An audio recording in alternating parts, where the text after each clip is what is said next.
This is a screencast on how to use punctuation to add meaning to your writing. Now in front of you here you have the punctuation ladder, and this kind of shows the steps in terms of developing your punctuation in your writing. So step one being you can now use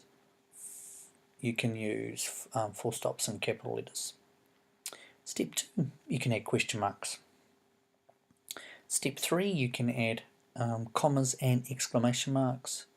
Step four, you can add the to be continued and speech marks and apostrophes, and finally colons and semicolons and brackets or parentheses. Now all that is really important.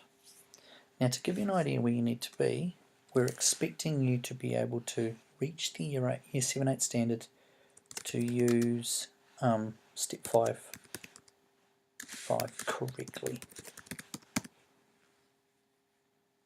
That's what we're looking to be able to do.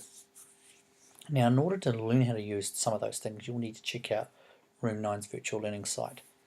But we're going to move on now to looking at what we can specifically do to what the steps are in terms of what you can see in the writing, how punctuation is used.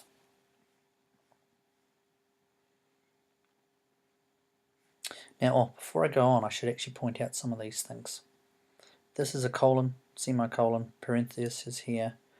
So those would be good ones to look up if you don't know how to use those. So this is an example of a piece of writing for punctuation that's rated below the Year 7 and 8 standard. And the reason this is while the punctuation is mostly correct, and they do add a comma here, the reason that it is only there is it does not try to use any of the punctuation that's either in step 5, any of the new ones. So there's a reason specifically, it just uses mostly full stops and capital letters. Further to that, if we now look at this text here, this is a section of a text where it's rated as being at the standard, where everything is correct. There is exclamation marks. There are commas, not just for a list like down here, these are listing ones down here, but also for to add clause in the sentence here. Not only could you have a sports team playing there, you could also host events there, like local concerts, galas and more. So again, using it for a clause. So using a bit more complex. So that's rated as being at standard, so if you can use those things. And then the next one is rated being above standard. And it means because all of it is used correctly. It uses a range of things in here, lots of commas, not just for listing, but for clauses. Give you an example here. They're furred and evolved enough to swim such long distances, comma, therefore starving to death, comma, or drowning. In this text it also, and I'm just trying to find it in here for you, also uses, later on it uses hyphens and things like that. Now one of the things that sets this out is it actually is to use to add meaning.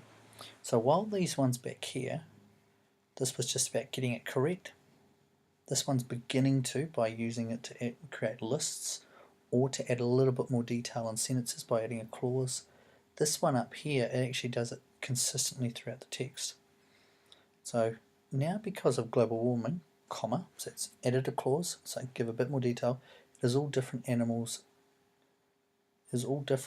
are dying out, comma, because of ice melting, comma, cracking and sinking into the dark water, animals can't walk on ice anymore to reach their food and are not evolved enough to swim such long distances, comma, therefore starving to death or drowning. So it's become quite a complex sentence with lots of ideas and adding detail to that one sentence. While the ones up here are quite simple sentences, I can also think if we had a stand it would attract people from other cities or even countries. And that's just a step back. So that's how the difference is. First one, is just really about. To get to this level, we're looking to use the punctuation to be able to aid our writing. But check out the Room9 virtual learning site to be able to add new details to your writing.